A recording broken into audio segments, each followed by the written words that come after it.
Without any delay, I'd like to offer this place to Venerable Hyungak Srim to hear Dhamma talk.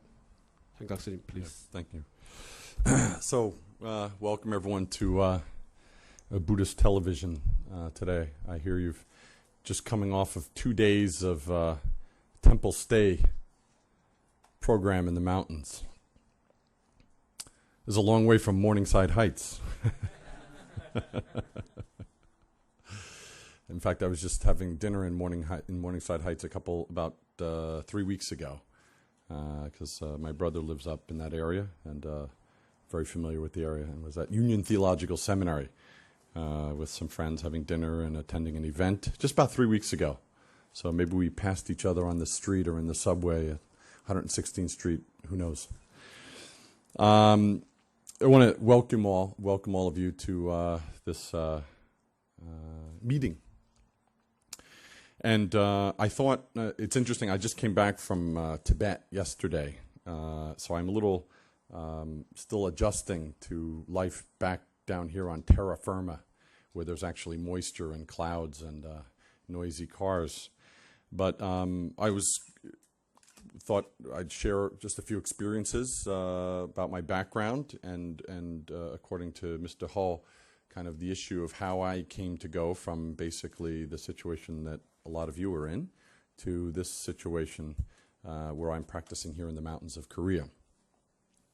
So I'm also at the end, at some point, we'll open it up for questions and answers, and I have a great group here which I'm sure will challenge me, which is what I'm looking forward to very much. Zen Buddhism is very simple. Zen means understanding my true self. Zen means understanding my true self. So despite the Madison Avenue packaging and reselling of Zen as some mysterious mystical product, Zen is really simple. It's just a collection of teachings pointing directly to my true nature, directly to the fundamental issue of my existence. So Zen is not a dogma, it's not a theology, it's not a philosophy, it's not a religion, it's not a creed, it's not a belief system. There's no belief system in Zen. Zen is merely a body of teachings which causes a human being who follows those teachings and looks into them to look into what is my mind? What am I? So Zen is, as you often heard probably in some of these, it's like a finger pointing at the moon. The whole body of Zen teachings is just a finger pointing at the moon. If you want to know if there's a moon out tonight, we look. Where's the moon? Oh, it's right. It's over there. Then your eyes follow that finger. They follow the finger, and they see the moon. Then they don't look at the finger anymore. The finger itself is not worthy of any study, analysis. The finger is only pointing at something. So all Zen teaching is merely pointing to my true nature. Some people call that true self. In this talk, I'll call it true self, true nature. Some people call that the absolute, holiness. Some people call it God. Some people call it Buddha, Allah. All great religions have pointed to that. But all great religions have also said you can't call it anything. Yeah? For our people raised in the Judeo-Christian tradition, in the Old Testament of the Bible, you couldn't say Yahweh by name. It's against the law. It's one of the 10 Commandments. Because to call it something, it's already a mistake. In Islam, we have the same proscription. Yeah, you can't draw it. Don't draw it. If you draw it, it's a big mistake. Because to try to depict it is a sin. Zen teaching is the same thing. So in this talk, we call it something, but it has no name, has no form. All religion people talk about it, describe it, analyze it, speak of it, and attach to it their idea of it and think that that's the truth. So all religions are like this. It's like 4 blind men who go to the zoo. 4 blind men went to the zoo and tried to describe an elephant. One blind man touched the elephant's leg and said, this elephant thing, it's like a column. Another blind man touched the elephant's tail and said, no. This elephant thing, it's like a broom. Another blind man touched the side of the elephant and said, no. This elephant thing, it's like a wall. And the 4th blind man, let's be inclusive here, blind woman, grabbed the trunk of the elephant and said, no, it's like a hose. So all of these 4 blind people merely knew their experience. They attached to it and they started arguing and fighting with each other, each believing that their view was the correct view of elephant. Then they started fighting and eventually killing each other. So religion is like that. Everyone attaching to their view of this experience, attaching to that view, arguing over that view, but not seeing the complete picture. So Zen teaching doesn't attach to words and speech. That's why we have this teaching. Even if you meet the Buddha on the road, kill the Buddha. Even if Buddhism gets in the way of understanding your true self, throw out this concept of Buddha. So, human beings are very interesting. We're the smartest creatures in the world, but we cause the most damage to this world, we can see now, to our societies, to ourselves, because we don't know what we are. So, every day we say, I. Many thousands of times a day we say I. Thousands. Even in our sleep. I, my, me, I, my, me. But what is this I? We don't know. We don't know. So Zen teaching is pointing to that. What is this I? So when I grew up in New Jersey. Mr. Ho suggested maybe through the personal experience rather than a straight Zen Dharma talk, through the personal experience of my own background, how I handled this might be more interesting to you. I was born in 1964 in New Jersey, northern New Jersey, and grew up in a very Catholic family in northern New Jersey. But as I was growing up, that time, very much like today, there was the Vietnam War going on. That must be ancient history to a lot of you guys. You're a different generation, maybe. I was at the tail end of seeing that as just a little kid on TV, just like what we're seeing today. Same situation. And the soldiers being carted off in body bags and the damage being inflicted. It was always on. It was on TV. It was the first, war broadcast live into our living rooms. And I had this question growing up: what is this? What is truth? Especially because I had been raised Christian and had been taught, "You shall know the truth, and the truth shall set you free." So I thought, what is true? What is truth in this situation? What is truth? So this really gripped me, especially because I was growing up in New Jersey, and while my family was not very wealthy, we were upper middle class. We had several cars, and we had a house on Cape Cod, very nice house on the beach, Cape Cod, where I could spend my summers. Having philosophical conflicts over, will I go to the beach today or will I play tennis? But meanwhile, I would see in National Geographic or on the news, I would see people living in Africa or Asia, where even having a meal was not guaranteed. So this really struck me growing up, really struck me very strongly. What is truth? What is this world? I had a big question about that. So I'd go to my religious teachers at the time and I would ask a question. What is this? What is truth? What kind of absolute figure, absolute being, absolute God, if you wish, would permit this sort of a thing? And they would tell me, just believe. Just believe. You must just believe. So that was a big question for me growing up. Then as I went to high school and I remember as I was growing up, my sister was my oldest sister was a nurse. And she worked in the delivery room of a hospital in the town where we lived. And she would come home from work and she would say to my mother, who's a very devout Catholic, and my mother's also a PhD in biochemistry from a school in the Bronx called Fordham. These guys are all from the same area. So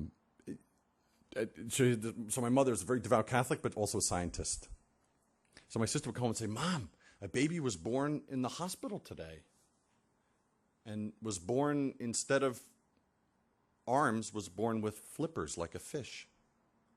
This was the 1970s when environmental degradation from the Second World War, the munitions stuff in Love Canal in upstate New York was first becoming known. This is where we got our environmental laws from. We first started to see cause and effect in the way we treated our environment. So she said, but we didn't know exactly what was going on. My sister said, "Well, there's fish are being born with, these people are being born like fish." Or one baby was born with the lungs outside the chest from birth.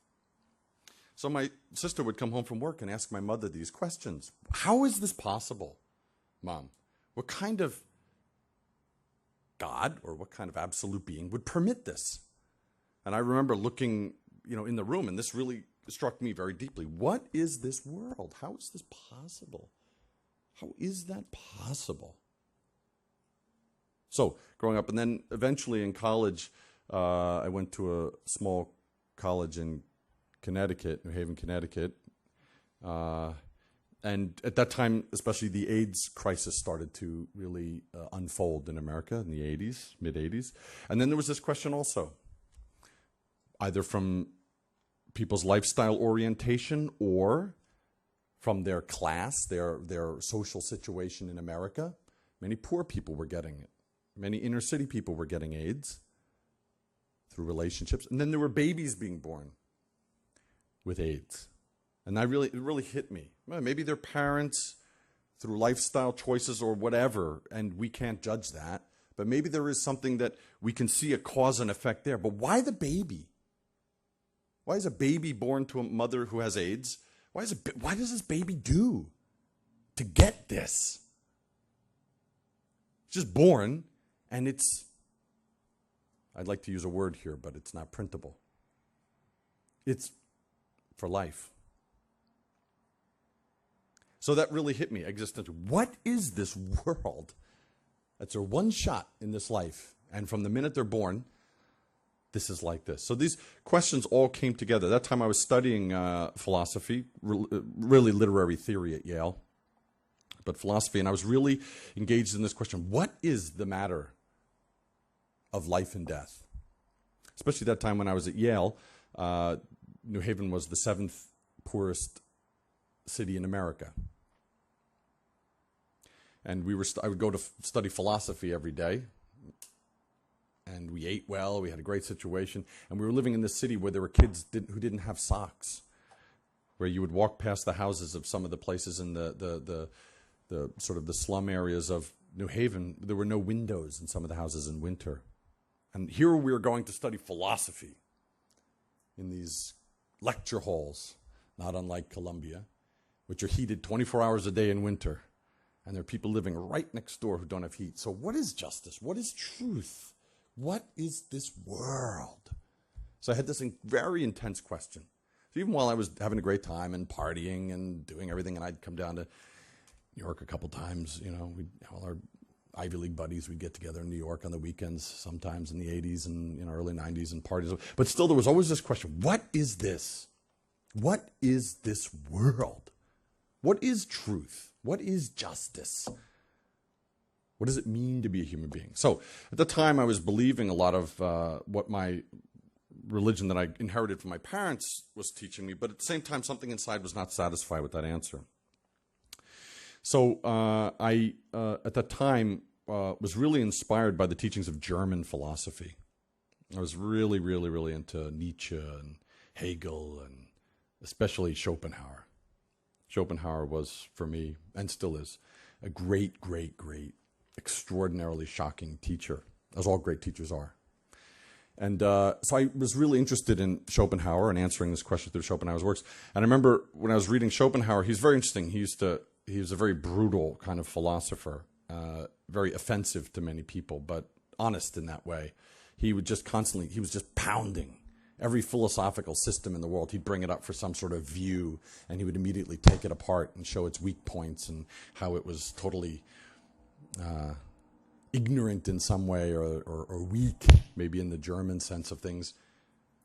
I looked at Schopenhauer and I was really struck by his intellectual honesty, but then he would always say something like, well, this philosophy's weak point is such and such and such, and this religion's weak point, and this and this and this. But then he would say, but there's some teaching in the world that really accords with my view, and that is called Buddhism. I didn't know anything about Buddhism at the time, but I was really struck that Schopenhauer, for all of his harshness, his brutal insight, was very affirming of these teachings from the East, Buddhism. So I started to read Buddhist teachings. And I was immediately struck that it was exactly the way I already thought in a lot of ways. Really a lot of ways that I had already imagined this situation to be. So I started to look into Buddhism. Now, as I said at the beginning, Buddhism is it's not a field, it's not a study, it's not a thing in itself worth study. Any true religion is not that. And I know, being raised Christian, that even Jesus, his career, Jesus was always hitting the people around me who took their religion as a field of study itself. Jesus died early because he encouraged the people, he pushed the people around him to go inside. Yeah, the kingdom of heaven is within. The kingdom of heaven is inside, not some outside place. And that's where he really hit the scribes and the people who were at the time encouraging people to look to some outside salvation. He said, it's inside. As much as you love your sister or brother, so much you are like me. That's all. So it's not study. It's not a position. It's not analysis. It's merely being human. But how do we get there? How do we get there? That's a very important point. So in the West, in our tradition, we have the tradition of Socrates, where Socrates said, know thyself, know thyself, know thyself, know thyself. Self-knowledge. Socrates, as some of you have studied, especially if you've gone undergrad to Columbia and you've done the Great Books course, you understand that Socrates didn't have a system of thought. Socrates pointed his students, the Socratic dialogue. He merely answered questions by asking them back to the student and revealing that the student already had the truth inside them. So Socrates used to say, you must understand yourself, you must understand yourself, you must understand yourself. Then one day a student said to him, teacher, you always say you must understand yourself. Do you understand yourself? And Socrates said, no. I don't know. I don't know.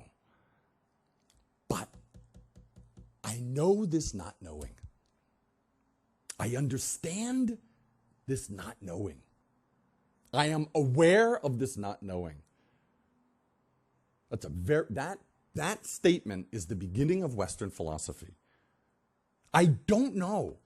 But I know that I don't know.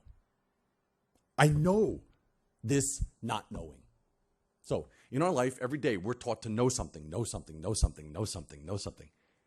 You guys are taught to know about management, business,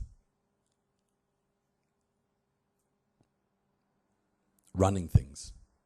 Know something, know something. Your professors tell you all day, know this, know this, know this, know this, know this. I noticed when I was at Yale, we were taught to read this, read this, read this, read this, read this. I remember one day I was in the lecture room at the Harvard Divinity School, and the professor, one of the great professors of Western religion, I won't mention the name, though he is related to someone who used to teach at Union Theological Seminary, was teaching the good and the true and the absolute. The good is the absolute which comes from our sense of being and which connects us to other people. And I noticed I was sitting in the back of the lecture, and all of the students, we all had our notebooks open. Everyone is writing down exactly what he says. The good is that aspect of the absolute which connects to the other people. And then the teacher would say, and as Socrates said about the absolute, it is that. And everyone's like, and I thought to myself, wow, we're like robots. We take what they say, and we memorize it, and then we put it out, spit it out, and we get a good grade. So any kind of religion or philosophy is usually someone else's idea.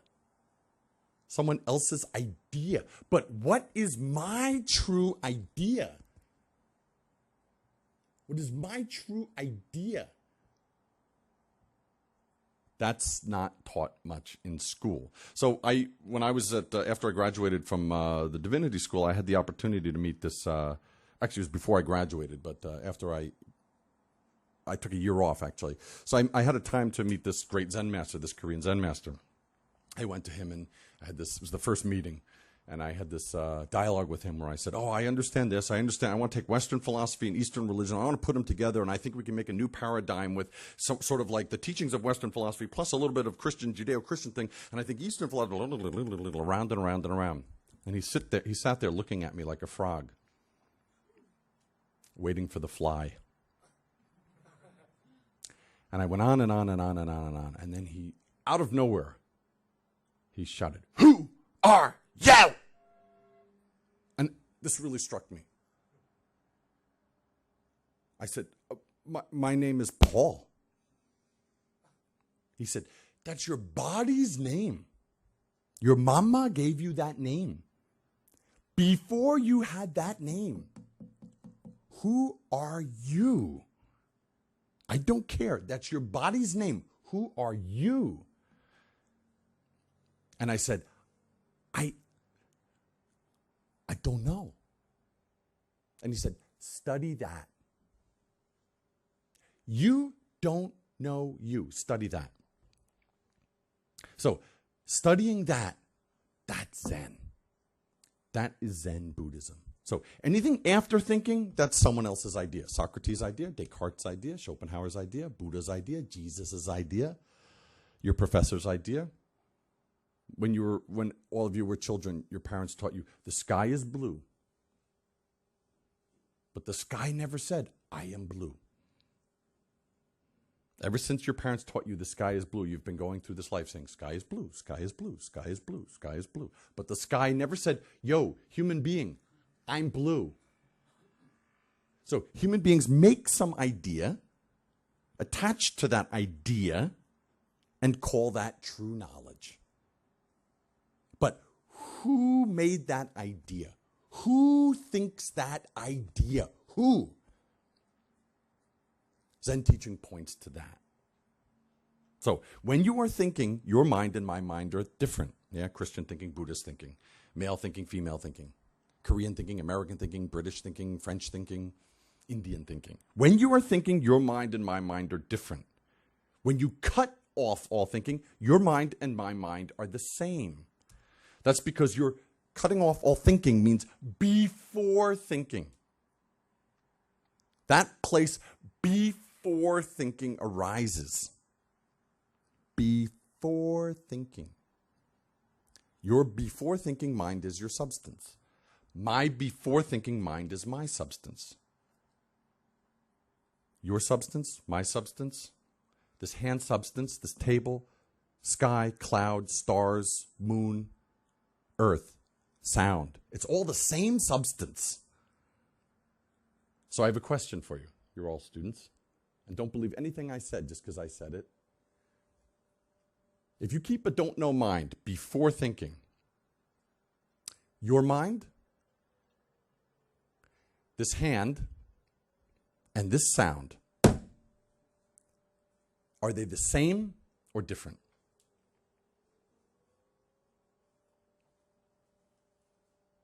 Come on. You guys didn't get into Columbia Business School for nothing. Your mind, this hand, and this sound, are they the same or different? Different. Oh, you say different. If you say different, I hit you 30 times. Because you're attached to opposites. If you say same, I also hit you 30 times. Because you're attached to sameness.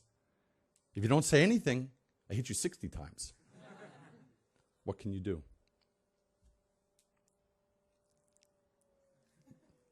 No answer? I don't know. That's also, I hit you 30 times.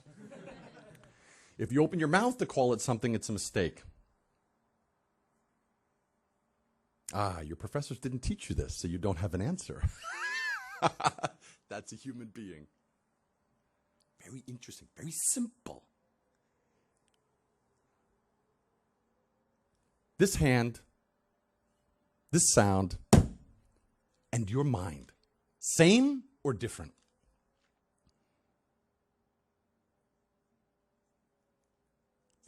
Same. Different. Both. Oh, you get really whacked. Open your mouth to calling it something, it's already a big mistake. You ask me. Ask me.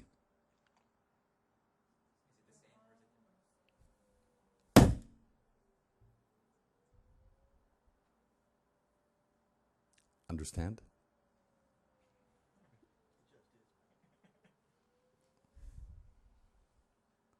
That's Zen. It's not mysterious. If you're thinking, it seems difficult and mysterious. You know, it's interesting in the Bible. If you go to the Bible, the same situations, Jesus is doing the same thing. He's giving these stories and dialogues to his students that they don't get. And at the end of one parable that he gives, you know, the kingdom of heaven is like a mustard seed, that kind of talk. After one of those situations, one of his students says, Rabbi, why do you say these stories to us that seem so confusing? He says, you have eyes, but you don't see. You have ears, but you don't hear. Those who have eyes can see. Those who have ears can hear and understand. So Zen is really simple. When you're attached to your thinking, you don't understand this world. You either have American thinking, or Jewish thinking, or French thinking, or Korean thinking, or Christian thinking, or conservative thinking, or progressive thinking, or female thinking, or male thinking, happy thinking, sad thinking, angry thinking. But it's just thinking. So look at this world. But if you're not attached to your thinking, then is only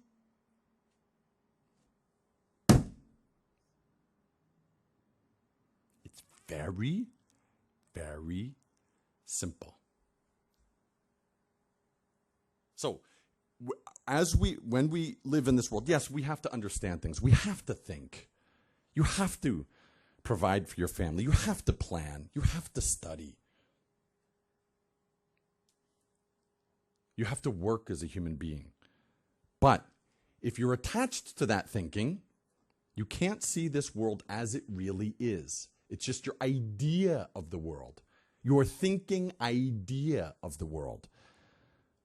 Plato called that the cave of illusion. Good illusion, but an illusion nevertheless. Yeah? So I'll ask you another question to test you. What is that? Good. One Zen student appears.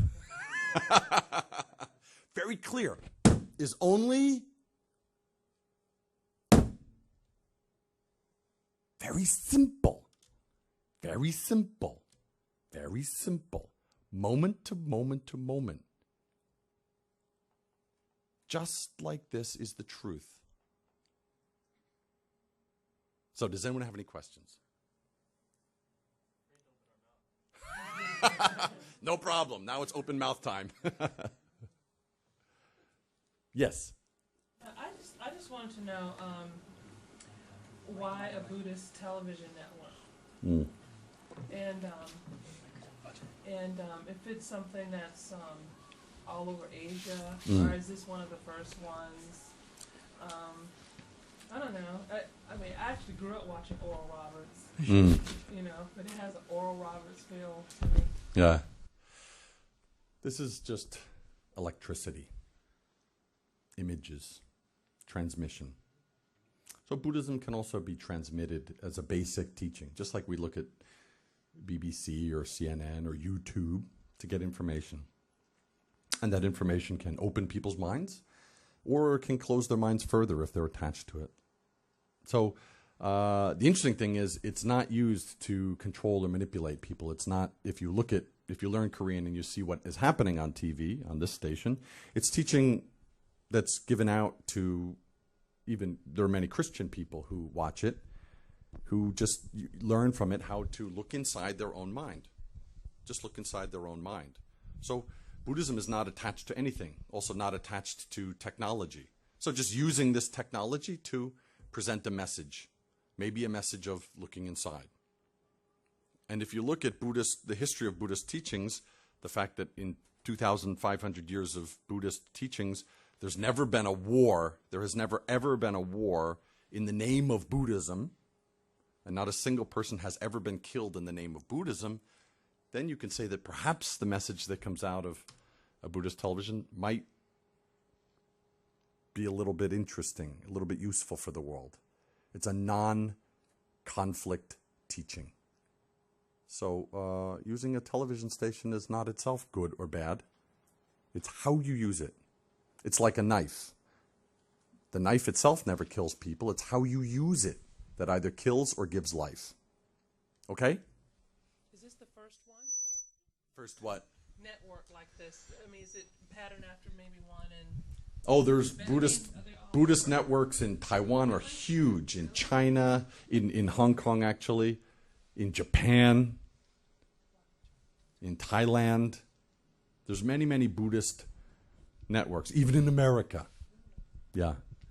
A small station in New York City on one of the cable stations several times a week. So it's not it's funny, it's interesting. Buddhism has this very interesting, enlightening message, but people feel that, are surprised when Buddhism uses modern technologies to get that across. Like we should be, I don't mean that you mean this, but that we should just be sitting in a cave somewhere and not engaged with the same things that people use in the world. But Buddhism is also engaged with those things. So there's Buddhist radio stations. But they always transmit this message of looking inside, finding the truth yourself. Okay? Any other questions? Yes. I have a few questions about the 100-day solo meditation retreats that you've done. Okay. I'd be interested to know what is kind of the day-to-day of doing that, what it involves, and sort of what the logistics are. What you sleep in. Did you set a tent, or was there a place where you could go to do that? Mm-hmm. And I'm also interested in knowing what the sort of psychological progression is, when you hit day 10, day 30, what are sort of the things that you're going through as time goes on? A 100-day retreat is not special. It's not. It's not unique to Buddhism either. Again, I always try to emphasize these things by going back to perhaps the Bible, because a lot of, that's our Western tradition's sort of operating system. That's our operating system in the West, is the Bible. And, you see Jesus going off into the desert for 40 days and 40 nights, alone, tempted by the devil, etc. So a 100-day solo retreat is not really special. It just means looking inside. Just looking inside. So we have a schedule where everyone is different for their retreat. So getting up at 3 o'clock in the morning, doing many prostrations, doing chanting, and doing sitting meditation. It's done in silence, of course. And there's just this question, what am I? What am I? So it varies from retreat to retreat. Now there's a structure that some people follow where they do lots of meditation. Other people will do the retreat by doing lots of chanting. It's all according to the person. We see this in the Desert Fathers of the Christian tradition as well. So it's just this intensive looking inside. It's just looking inside. That's all. Okay? So the progression is different from day to day. There are high points and low points. There's periods of intense loneliness. We know this with Jesus, where he says, Father, take this cup from me. Take this cup from my hands. I don't know if I can handle this. And there's periods of great exhilaration and ecstasy. But the retreat is to pass through all of those things. To pass through all of those things. What am I? That's a retreat. So we don't bring books on a retreat, magazines. There's no phones or newspapers, computers. It's just sitting, facing a wall or looking at the ground, just keeping this question, breathing in, breathing out, breathing in, breathing out. Just in this moment. That's all. It's very stupid, actually. Sitting there, keeping the schedule, looking at the floor. What am I? What am I? Very stupid. But what's really interesting, what's more stupid, is the suffering that human beings make in this world with their own thinking. Read the papers, turn on the news. It's all created by human beings thinking and desire and attachment to desire. So a retreat means letting that go and returning to what is the fundamental basis of my existence. What am I? When you ask that question, all thinking is completely cut off. When you ask, what am I? When I was born, where did I come from? When I die, where do I go? When you ask that question, you're thinking, it can't go anywhere. That point, before thinking arises again, that point has no name, has no form. There's no coming, there's no going. There's no me, there's no you. There's no life, there's no death. No God, no Buddha. If you call it something, it's a mistake. But some people, when they talk about it, they call it God, or Buddha, or Christ in nature, or the Holy Spirit, the absolute holiness, true self, true nature, Allah, Yahweh, enlightenment. But has no name, no form. So experiencing that, really experiencing that, and functioning from that point, not from your thinking, not from your religion, from your fundamental nature, operating from that, you help this world. Because your nature and my nature, that same nature, it's the same thing. It's the same nature. But when we call it something, Holy Spirit, then it's different. But fundamentally, it's not same, not different. It's like the space in this room, yeah? Space. This is Korea, yeah? This is a space in Buddhist television room, yeah? This space here. Here we go. This is Buddhist television space. But this space right here that you can grab, baby, and the space in the lobby of Butler Library right now,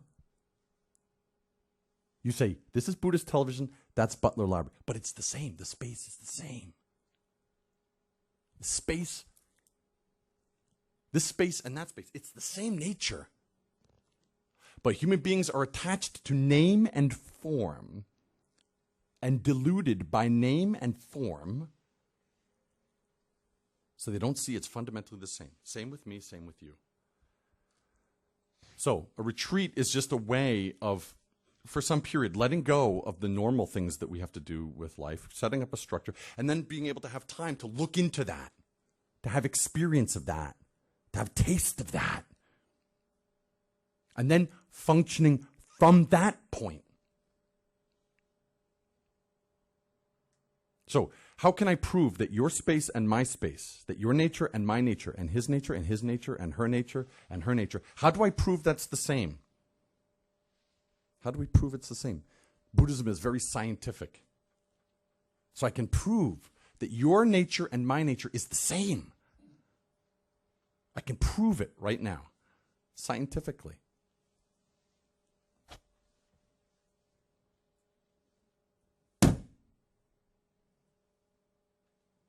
You and I both heard that. Something experienced the same thing. Something heard that siren go on. Something hears this car.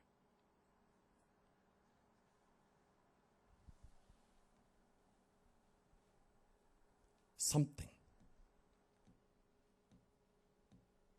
But we don't pay attention all day. What am I going to do? I have this, that. Oh, my paper's due tomorrow. I have to get my computer fixed. When I get to the Mac store, I get my computer. I got to change my computer. My roommate owes me $10. I'll get the money tomorrow. Oh, I have to get around and around. We're following our thinking. And when we follow and attach to our thinking, we don't perceive this world as it is. Right now, a car is passing outside.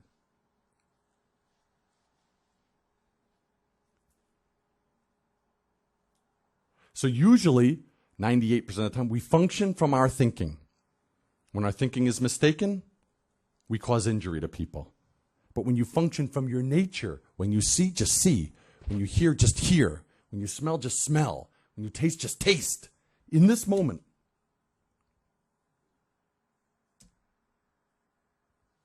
Functioning from this point,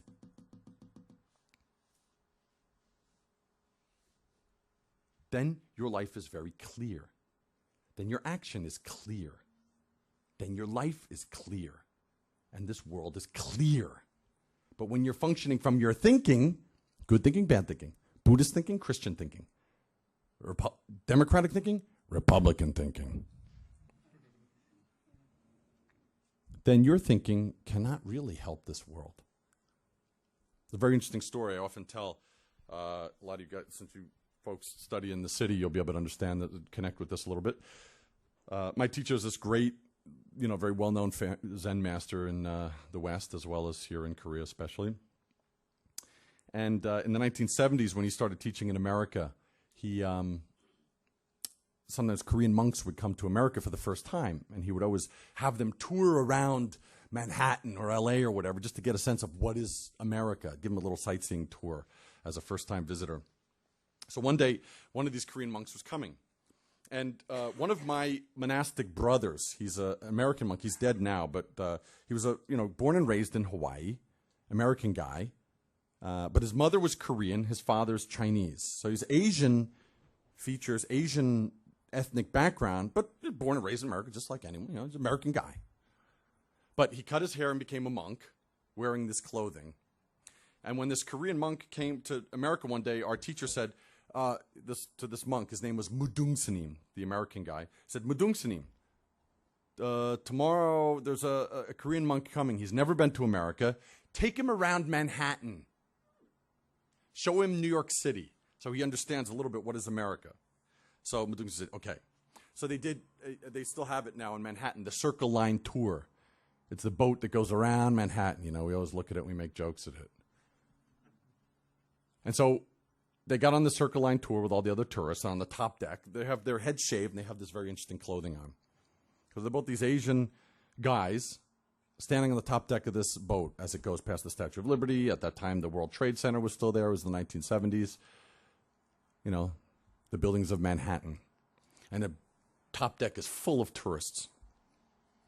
So they're walking around just looking at stuff, kind of just checking things out as monks.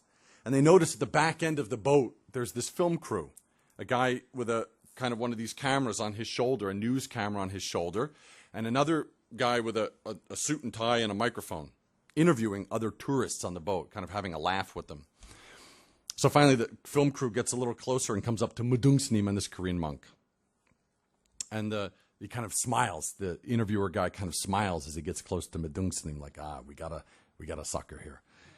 So he goes up to him and he goes, "Hi, my name is Jim Roberts, Channel 56, Community Access Television. We're representing the Laugh-A-Lot show, the Laugh-A-Lot comedy show. Every week we have a different question. This week's question is, what's the most disgusting thing?" And he points the microphone to Mudungsanim. And Mudungsanim says, "Who are you?" And the guy says, "Well, I'm Jim Roberts, very famous guy, very famous Jim Roberts. You've probably seen me in People magazine, whatever. I'm Jim Roberts. This is a very famous program, the Laugh-A-Lot show. Every week, different question. This week question, sir," maybe you didn't understand. "This week question is, in the whole world, what's the most disgusting disgusting thing. And Muenzen says, who are you? And the guy says, Jim Roberts. Jim Roberts. Channel 56. 56. Television. Television. Maybe your country, you also television. This a comedy program. Very, ha ha ha. Comedy program. Every week, different question. This week, question in whole world. What's most disgusting thing? What's most disgusting thing? Please, our viewer, please tell. Muenzen said, who are you? And the guy said, I'm Jim. Muenzen said, that's your body's name. Somebody gave you that name. I don't care your body's name. Who are you? The guy said, Mike, cut the camera. I don't know. Muenzen said, that's the most disgusting thing. You don't know you. That's the most disgusting thing. So, human beings think they understand, but don't understand their true nature. So, that's why we have problems in the world. So, Zen teaching doesn't tell you what that is. Many religions explain what that is, and then you have to believe it. Zen teaching points you to sit down. To answer your question, you sit down, you have this period where you look inside. What am I? Descartes said, I think, therefore I am. I think, therefore this I is. American thinking, American I. Christian thinking, Christian I. Republican thinking, Republican I. Male thinking, male I. Conservative thinking, conservative I. Thinking makes I. That's Descartes' teaching. I think, therefore this I is. Zen teaching is before thinking. Before thinking arises, what?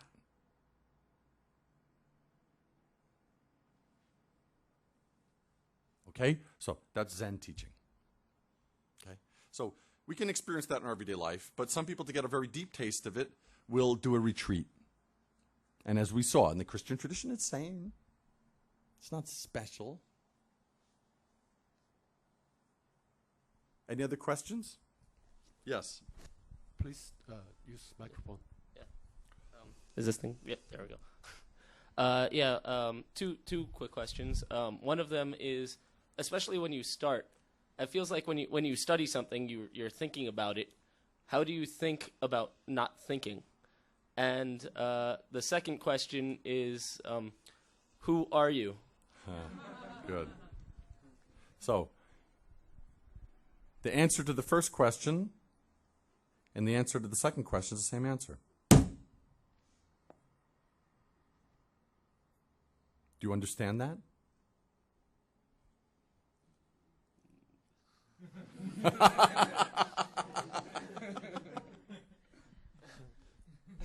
It's very clear. When you're thinking, you don't understand that.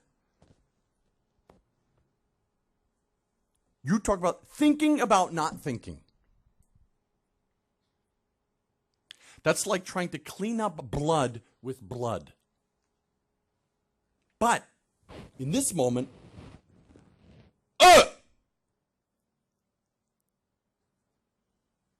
that experience, it doesn't depend on thinking.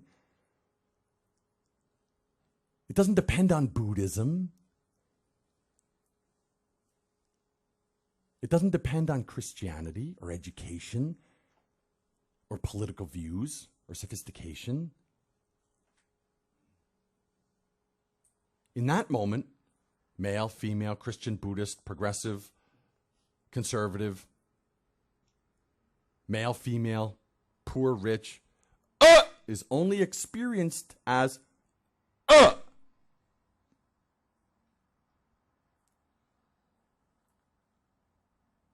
It's very simple. But we like complicated. We like complicated. And for all of our complication, look at our world. For all of our complication, look at our world. So Zen teaching points back to what experienced that You can't think your way to it. You can't think your way to it. It can't be thought of. It hasn't been thought of yet.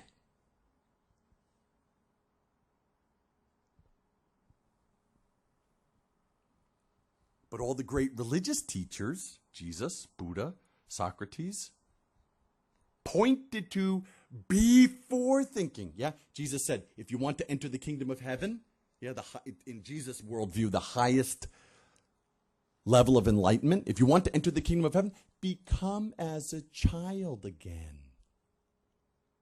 Yeah, it's the opposite direction that all you guys are going in. In a way, if you're not attached to it, it's the same thing.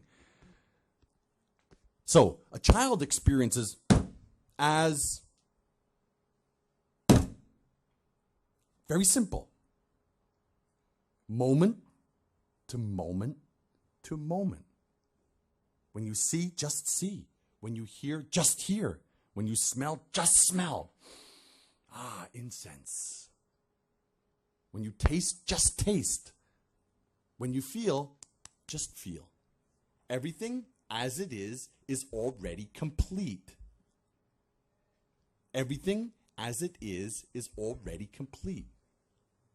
But we don't, when we're attached to our thing, tomorrow, I have to do this, I don't have enough, I don't have to, I got to, I'm so bored, I got to get this done, I don't have the, next week, when I fell in love, that's when I was really like, next year, when I graduate, what will I do? Will I go to Morgan Stanley or will I go Goldman Sachs? Goldman Sachs is really doing kind of well. They're on a run right now, but I don't know, Morgan Stanley, well, Merrill Lynch, they had to pay that fine. Well, that's because Elliot Spitzer did it. Well, Elliot Spitzer, he's really having a hard time. Boy, I'd hate to be in his shoes right now. Around and around and around. Tomorrow, last week, next year. Problem, this problem, I don't like. My roommate, this, sickness, fear, worry, doubt. All in here.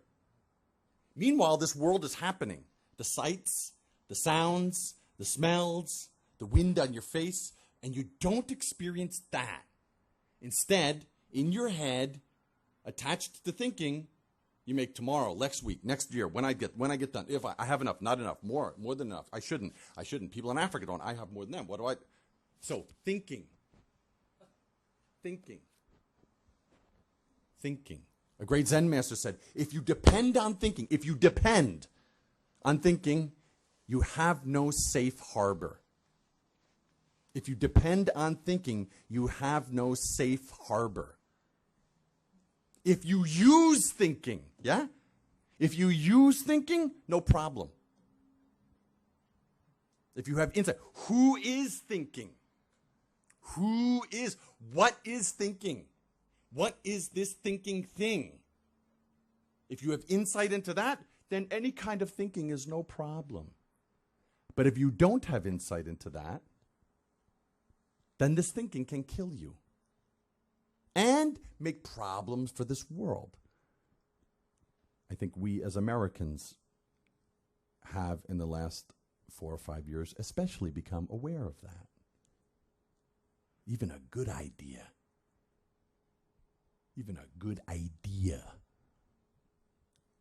can bring harm to many, many, many beings. Okay? Very simple, very clear. Okay, so Zen Buddhism doesn't say don't think. Doesn't say thinking is bad. What is thinking? What is the thinking thing? Where does thinking come from? Looking at that. What am I? If you ask that, what am I?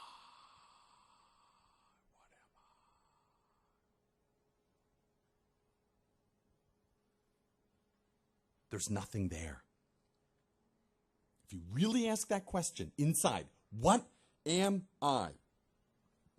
If you ask that in your own mind, don't believe me. Please don't believe me. If you ask that in your mind, there's nothing there. There's nothing there. Some people call that God or Buddha or the Absolute. Everything else besides that is just a good idea. Okay, any other questions? Yes. I saw you wrote several books, including one called Wanting Enlightenment is a Big Mistake. Yeah. Maybe That's also a mistake. So maybe you can elaborate why that would be such a big mistake, and also knowing yourself, wouldn't that be sort of a path to enlightenment? So would that be a mistake in a way? Okay, why write this book? Actually, when I was first asked to do a book by my teacher, and when I did it, it was his teachings, in English. When I did it, when I finally arrived from the publisher, I brought it up to him. I brought up this book that I'd worked 4 years on for him, that he asked me to do. I put it together, worked very hard, 4 years, many retreats, working, put it together. When I finally gave it to him, he said, throw it away. He said, now throw this away. This is a big mistake. This is demon speech. His own book. He said, this is demon speech, because many people will read these words, become attached to these words, and lose insight into their true self. So, better this book is thrown away right now, okay? So, it's like a knife. A knife can hurt somebody. The knife itself does not hurt anybody. How you use it. So, this book is a big mistake. But if this mistake, it's like medicine. Medicine is a big mistake, yeah? The existence of medicine is a mistake. Medicine only exists because we have sickness. So, in fact, it's a mistake. But if you take that medicine correctly, take away this mistake, then this mistake can help you. But medicine exists because of a mistaken situation, sickness. So this book, if you read this book and attach to the words, then the book is a big mistake. Dispute them, argue over them, hold them, believe in them more than your true experience right now. Debate them, prize them, value them. Then these words are a mistake. But if you use this to look, what am I? If you use these words, this world cannot be understood by thinking, then what am I? If you do that, then this book helps you. That's all. How you use it. The old famous thing in the 1980s when people were killing each other over $200 high-top sneakers. They were saying, sneakers don't kill people. People were saying they should ban these expensive sneakers in schools in the 1980s and 1990s. Then someone came out really funny and said, I think it was Eddie Murphy or someone said, these sneakers never killed anybody. Same point. So any kind of teaching is a big mistake. That's why Jesus, when he was arrested and he's standing in front of when the Romans are beating him up and saying, are you the Son of God? Are you the Son of God? And he went,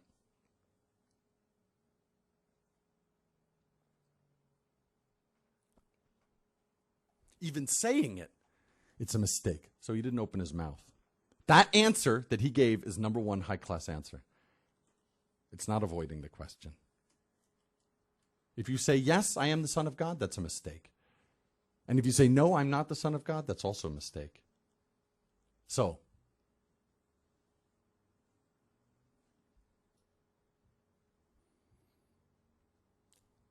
this experience. If you open your mouth to describe it, it's a mistake. But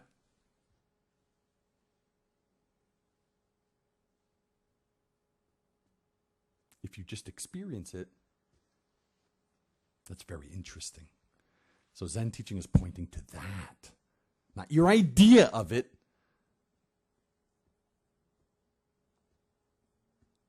Just this moment. Any other questions? Yes.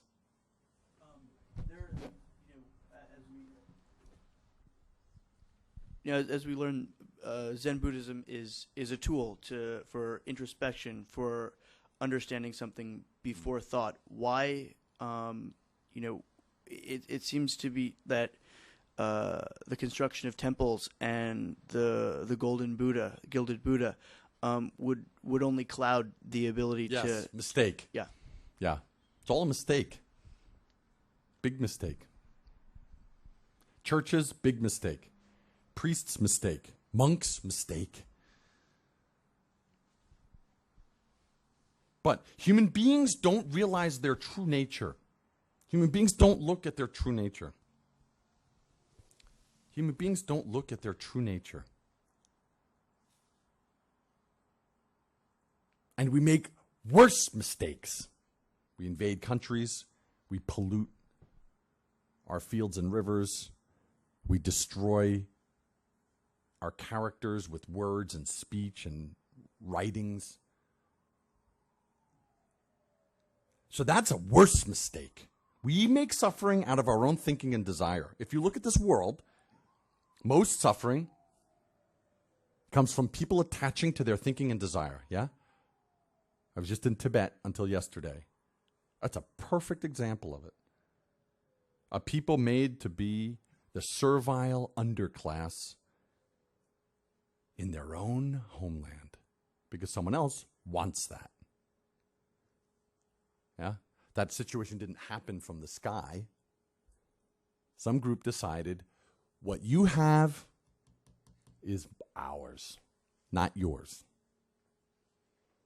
Our whole world is like that. The Iraq situation, North Korean situation, wherever you look. Poverty. We have enough food and money in this world. We can feed everybody. Twice over, actually. But, no, this is mine. It's your Fox News mentality. Oops, sorry. It's your Fox News mentality. Well, we shouldn't pay taxes. They don't have food, that's our problem. By the way, we're good Christians. Interesting. So, human beings make suffering in this world because of mistaken thinking, yeah? We can all connect to that. Mistaken thinking. Belief in I. I. My I is better than your I. My I is more important than your I. My I, my children's I, my friend's I, has more dignity than your people's I. I. So that's a big mistake, yeah? So, sickness requires medicine. But the existence of medicine is a mistake, yeah? Medicine only exists because there's a sickness. If this medicine is taken correctly, it takes away the sickness. Medicine itself is not important. It shouldn't exist.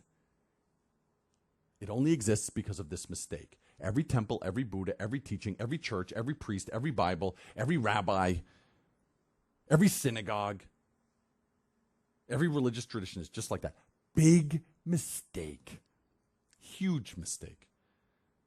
Actually, even the Buddha said that. The Buddha said, don't believe anything I said just because I said it.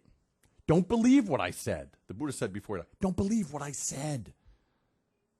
Don't believe it. Just because I said it. Test it. If your experience proves that what I said is the truth, then I taught you the truth. If your experience proves that what I said is false, then I taught you a lie. You find out. So, yeah, Buddha's teachings, temples, books, monks, synagogues, churches, Bibles, divinity schools. Big mistake. Big, big mistake. That's why John Lennon wrote in Imagine, imagine no religion. I wonder if you can. What high-class Zen speech that is. So yeah, big mistake. But that mistake is to take away our suffering mistake habit. Okay, that's all. So if you're not attached to this mistake, it can help. If you're attached to this mistake, as most religious people are, then this mistake causes more mistakes. Look at current American history. Perfect example. Okay? Any other questions? Yes, in the red. So, obviously, you've mentioned many times that labels and things are unimportant. Why did you change your name then when you became a Buddhist? How does that fit into things? Yeah. Big mistake. Yeah, big mistake.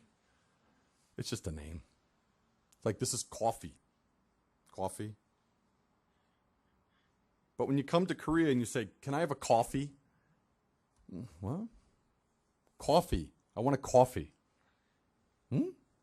Or this is a clock. You say, could you give me the clock? Huh? Clock. I need the clock. Could you give me the clock? Huh? But if you say, shige, shige, shige juseyo, then they understand. It's just a word. It's just a sound. Coffee is not coffee in Korea. It's kopi. So names and forms, they're just temporary forms. According to a situation, use it. So my name, my Buddhist name is Hyangaksanim. It's just a form. It's just a technique. It's just a tool.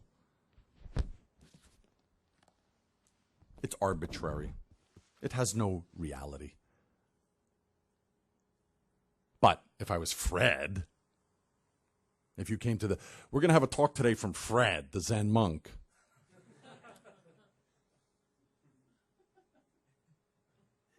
Some of you would be like, oh yeah? We're spending our last day in Korea going to hear a talk from someone named Fred? But you hear, we're going to have a talk today from Hyangaksanim, Venerable Hyangaksanim. Then, let's check this out. It's just a technique. It's like Coca-Cola, the real thing. I love that. Coca-Cola, the real thing. So you think of it a little bit better. Then you want to buy it. It's just technique. If you're attached to the technique can control you. If you're not attached to the technique, you just use it freely. It's not special. Okay? Any other questions? Yeah, one more. Then I think we need to break at some point. Yeah. So you talked a lot about all the bad that's in the world, and I don't doubt that there's a lot of bad things that happen because people think or whatever. But what about all the good that's out there? I mean, there's a lot of good things that have happened because people think. So, I mean, we're never going to come up with a cure for cancer without people who are thinking and coming up with it. There's a lot of capitalism today has created a lot of good in the world, technological advancements, probably because people were looking at what they're doing from the thought of greed and wanting to create something that they can make money from. But a lot of these things have come to advance society and help the world. So, that's true. So what do you think about things like that? So, like I said, I didn't say that the thinking is bad. It's how you use it. It's like this clock. This clock is not good, not bad. I can use it one way. Yeah, that's one use, yeah. Or it's 2:45. This is a very important point. Thinking itself is not good, not bad. It's like a knife. It's not good, not bad. How you use it. I'll give you another example of this. Is answering your question. There was a monk once asked this when Christianity, the teachings of Christianity started to come into the East here. People were hearing about this teaching of there being a heaven and a hell. So some monk in China once asked to a Zen master, said, "I hear we hear that there's this heaven, and some people talk about a heaven and a hell.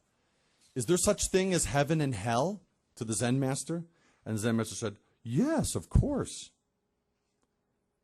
And the monk was very shocked. This Zen monk, "Really? There's a heaven and a hell? What are they like?" The Zen master said, In hell, there's many, many, many beings in hell. And in front of them, they're sitting in front of this long table. without end. And it's piled with the most delicious foods. Most delicious. Most incredibly delicious foods. And when you take a bite of one of the foods, it's replaced immediately. But the problem with the people in hell is their arms are formed like chopsticks. Their arms are, so they can't bend. So they have all this delicious food, but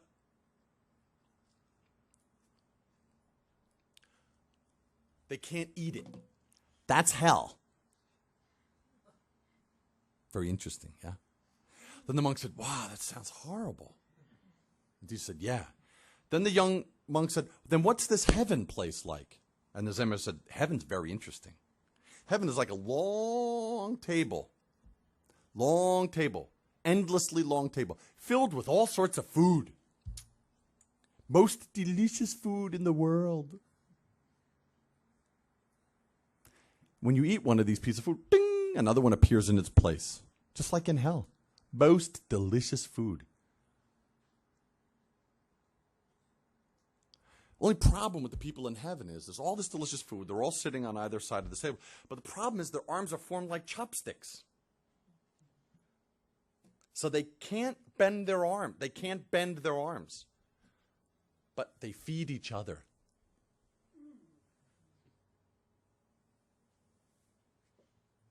That's heaven.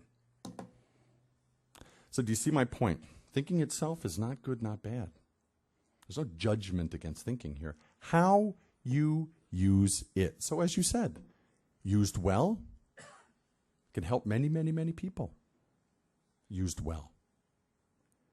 But based on the illusory notion of I, an I which is separate from you, the belief that I and you are different somehow, separate, that giving me the chance to be a lot better than you. Then this thinking usually brings suffering. Almost always.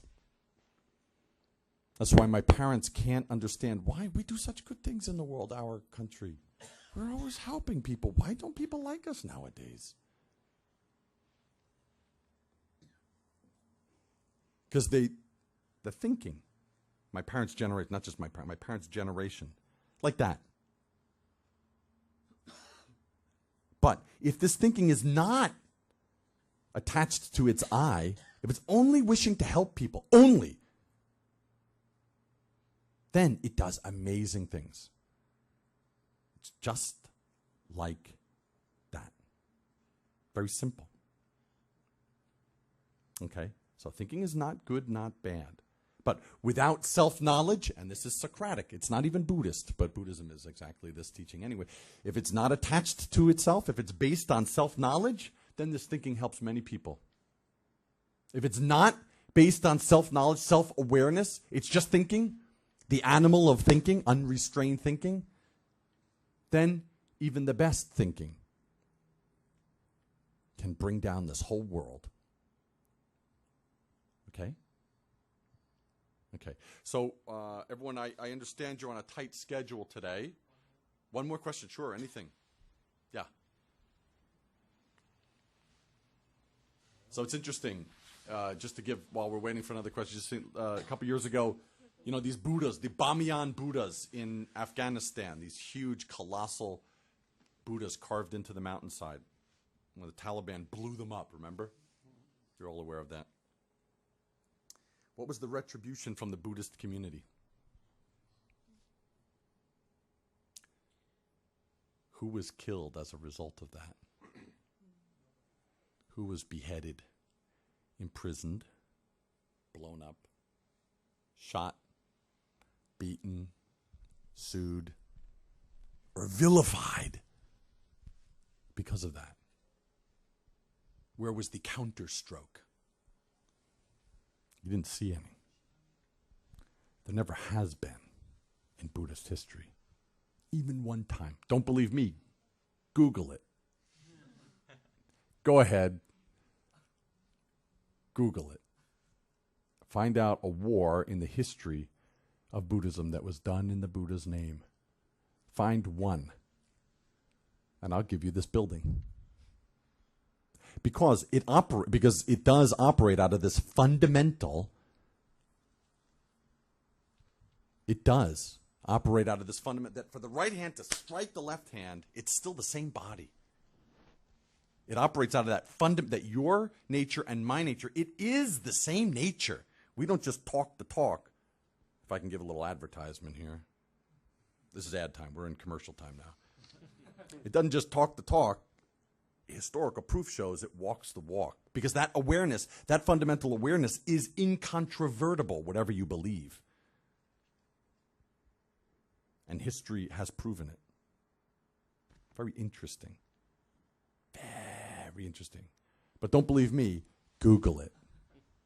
But in some traditions, if you draw that thought, you can die the next day. So, having insight into the nature of what Buddhism calls no self, no separate self. Proven how? How do I prove that yourself and myself are not separate?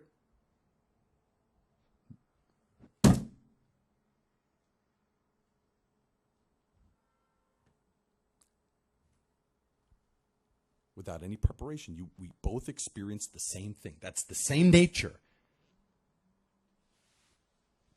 Buddhism operates from that. Awareness. It's not a belief. It's not a dogma.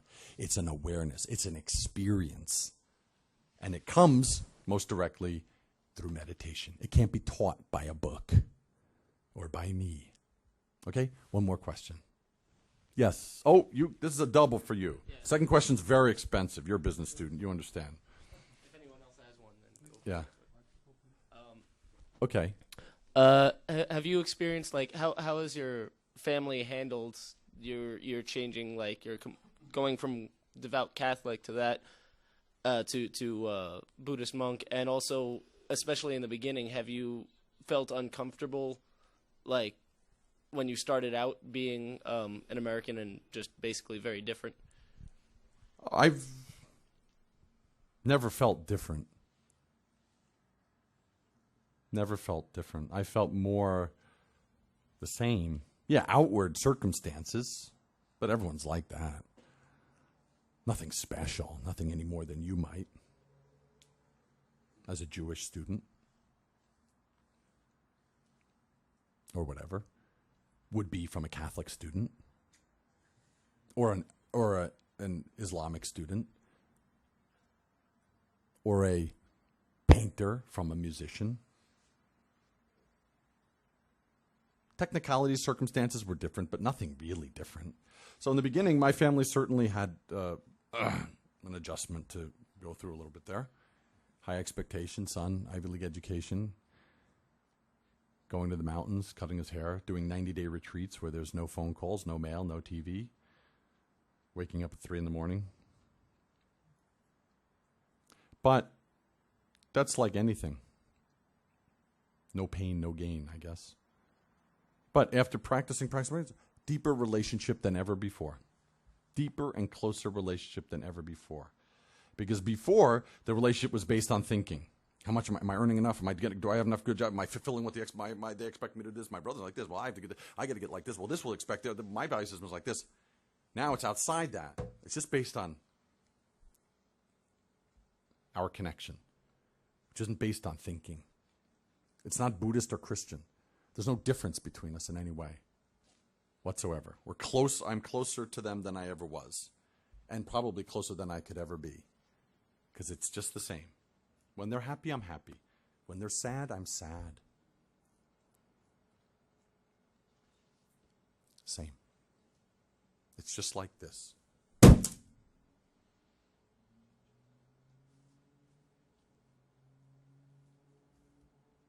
All of us having the same experience.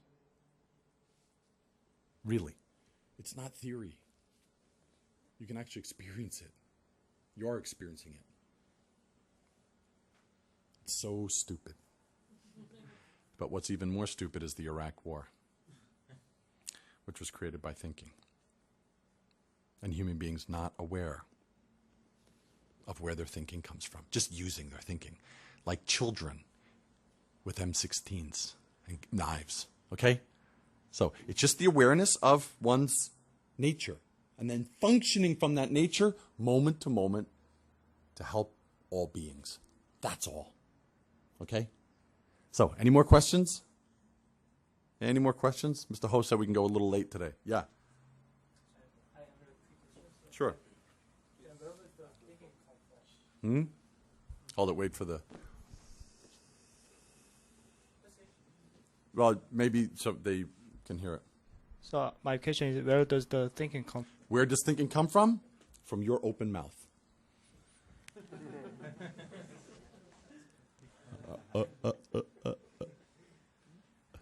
Any other questions? It's very clear. It's very clear. Yeah. I wondered if, you could elaborate a little bit more on your trip to Tibet, and then also, given that, what do you think is the proper context, or what do you think is the proper role for Buddhism in politics, given the monks in Burma recently and that kind of thing? The trip to Tibet was a pilgrimage sponsored by this organization to bring 50 or 60 people to go and do pilgrimage to the holy sites in Tibet. It wasn't tourism, it was to go and do pilgrimage. And, it's hard not to be touched by the existence of a very extraordinarily spiritual people. Now, you have to remember, this was a militaristic society, the Tibetans. They had conquered as far as Mongolia. They'd conquered as far as Mongolia and into parts of what's now Afghanistan. And then one day they received these teachings over the Himalayas, and their king decided militarism doesn't work. Let's apply ourselves to what is this mind. So he turned all of the national resources. I think you'd do better to ask, actually, a professor at your own university, Columbia, very popular, Robert Thurman. Does anyone know who Robert Thurman is? Oh, we have one in the back. I'll help you guys connect to who he is. Uma Thurman's father. Professor of Indo-Tibetan Buddhism at Columbia University, New York, Upper West Side. Maybe I'll clue you into a little bit. He's a great professor. He's rated, by Time Magazine, one of the 100 most influential people in America a couple of years ago. Extraordinary mind, an extraordinary public intellectual in a kind of a Buddhist form of something of Cornell West. Professor Cornell West, someone who can take any kind of, someone who has just a shockingly penetrating view, not only of his own discipline, but of anything he applies his mind to, and applies it to the public interest. So here's a tradition which took all of its resources and its whole impulse towards conquering and militarism and poured it into investigation of mind. It's the world's, as Professor Thurman calls, the world's largest monastery, which had a president who was a monk, an unmarried monk, and whose ministers, whose, we would say, secretary of whatever, were monks. So it's a very fascinating society to encounter, because you encounter a society which has turned from militarism to interior investigation and therefore compassion for this world. So it's a very, you can't describe it. It's an extraordinary thing to experience, what kind of society that might be, what that might be. Actually, something the West experienced for a few years before the Dark Ages set in the West. Anyway, to experience that is very extraordinary, based on introspection and service, out of compassion. So we saw that, but at the same time you see that is now being stripped away and now being commercialized and raped and pillaged and dominated and erased, actually, from humanity's treasure house by a country that wishes to just get what's inside the land.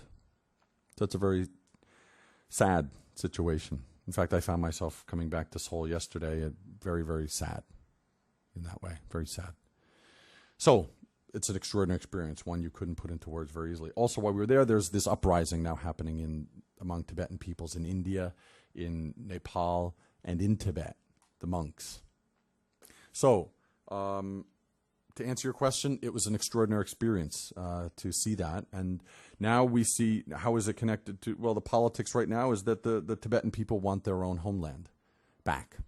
They want to run the things their way, the way their people knows. But they're being repopulated by a national policy which is trying to overpopulate them by other ethnic group, which will then own their country, which owns their country now. Okay, that's all. Second part of your question? Was just given the political activities of monks in Burma as well as many other countries, what do you view as the proper role of the Buddhist religion with respect to kind of mundane Well, if you politics? look at Buddhist politics, it's usually constructive. It doesn't depend on killing someone else to get your point across. It never has. It has never been engaged in political violence.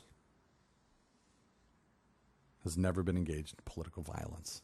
So Buddhism functions by meeting the nature in the other that is the same as my nature, that's not other. The only real case of violence in Buddhist politics was in 1963 when the great monk in Vietnam immolated himself in the square in Hanoi to bring to the world's attention the oppression of Buddhism by the Catholic minority in Vietnam, supported by our government, and the suppression, the discrimination against Buddhists in Vietnam was not being looked at and was being supported by many powers. So he immolated himself, killed his own body. And as you know from study of history, that's where public opinion in America started to turn when they saw that image on their newspapers, a peaceful person doing that. So Buddhist politics is not about violence. Certainly violence against a perceived other. Buddhist politics means wake up. Wake up. So it's the Dalai Lama. Dalai Lama is a perfect example of Buddhist politics. It's not attacking. He has people, he could just go like this. And hundreds of thousands of Tibetan youth would run into the Chinese troops' faces, throwing sticks or rocks or bottles, Molotov cocktails. Buddhist politics is about affirmation, not negation. And you don't have to believe me. You can Google it. He actually recommended it. This is very interesting. From someone whose country has been utterly 6,000 monasteries destroyed and erased. 6,000 monasteries erased. And the Dalai Lama said when the Olympic proposal came up 12 years ago, he recommended to the IOCC. The IOCC said, well, you Tibetans, you might have something. They said, no, give the Olympics to China. And the Dalai Lama reminded people, he said, we never opposed the Olympics for China. We thought whatever helps the Chinese people, we want to help them. It's very interesting. You've never seen that gesture before. But he said, but now we ask the Chinese to keep up their end of the bargain, which is to live up to their constitution, which supposedly guarantees freedom of religion. We're an affirmative people. We have an affirmative view. We believe in the best of the Chinese people. Okay? So that's Buddhist politics. And history bears out that, actually, that it's not just him, that it's always been that way for 2,500 years. It's not a damaging, inflicting, attacking, vengeful, retaliatory view. Because the nature of the other and the self are the same nature. There is no other, there is no self. It really operates from that view. It really operates from that view. It's about serving true nature, really. And it's not a policy. It's actually an insight. So Buddhist teaching operates not from a teaching or a dogma. It actually operates, that's why if you look in Buddhist meditation, the posture that you see in Buddhist forms is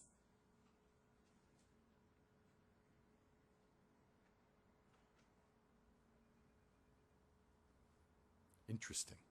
It's based on insight. Fundamental insight. From that insight comes true wisdom. True wisdom means self and other are not two things. And Buddhist history bears that out. There's never been an example. Never.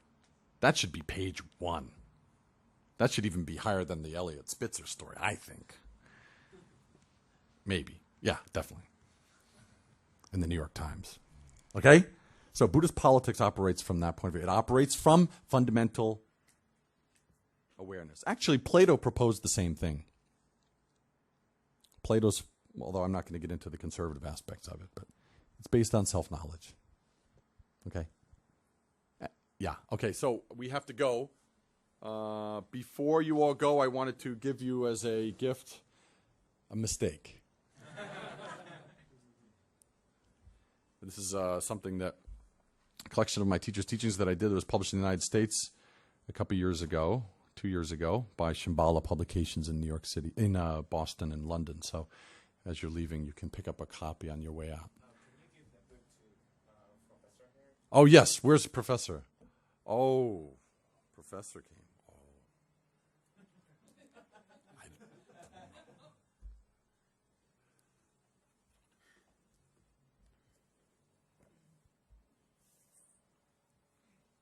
Professor? Kathy Harrigan. Oh, Professor Harrigan. Nice to meet you. Nice to meet you. Thank you so much.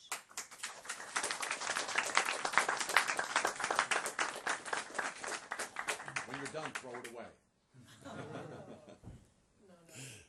Okay. So I want to thank everyone for coming today to Buddhist Television. Most important, you are all going to go out. You're studying. Studying business, studying science, studying anything is not good, not bad. Like I said, how you use it. How you use it. The thing itself is not good, not bad. Capitalism, communism, Christianity, Buddhism, itself is not good or bad. How you use it, only for me or truly for all beings. That makes this either correct study or incorrect study.